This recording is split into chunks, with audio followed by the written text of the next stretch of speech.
menjadi satu isu yang penting di sini ya, adalah bahawa dalam saya rasa akhir tahun lalu ya, Disember 2024, jawatan kuasa telah mendapati melalui penyelidikan bahawa sebenarnya tanah di kawasan Kampung Sungai Baru tu sama seperti the rest of Sungai Baru adalah Malay Agricultural Settlement, iaitu dia adalah sejenis rizab tanah Melayu ya, rizab Melayu, okey, Malay Reserve Land. Okey, ini adalah satu fakta yang amat surprising ya, mengejutkan, kerana tanah di kawasan itu sebenarnya telah melalui suratan hak milik yang dikeluarkan oleh Pejabat Tanah dan Kerajaan sejak tahun 70-an menyatakan bahawa ia adalah leasehold, pajakan 99 tahun, dan pengambilan tanah oleh pihak kerajaan adalah atas basis itu ya, bahawa ia adalah satu pajakan leasehold 99 tahun.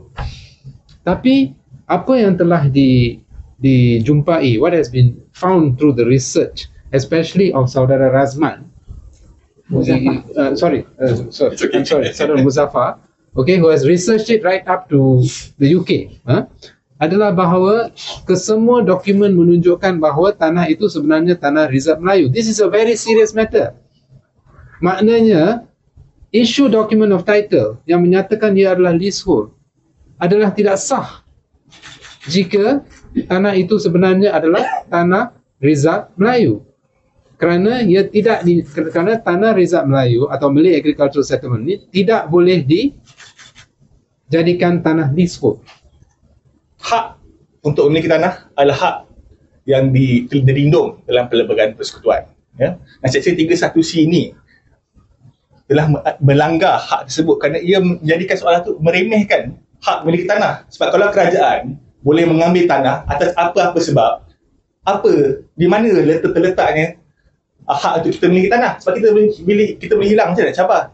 Kenapa kita fight habis-habisan, khususnya penduduk Kampung Sungai Baru, kita nak pertahankan, kita akan fight habis-habisan kerana ini sebagai satu titik permulaan.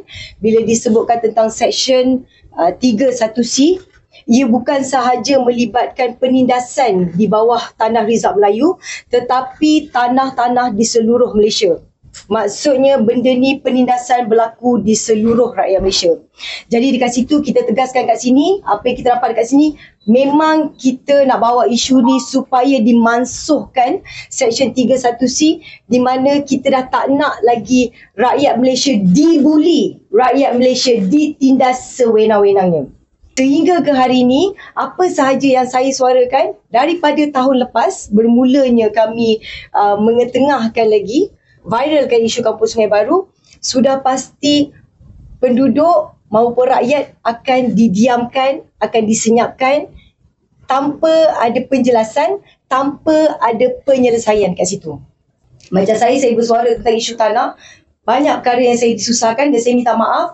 Mereka yang berjawatan pada hari ini sepatutnya memainkan peranan penting di mana mereka sepatutnya mendengar suara rakyat, mencari penyelesaian, membantu kami untuk menyelesaikan masalah yang sedang berlaku.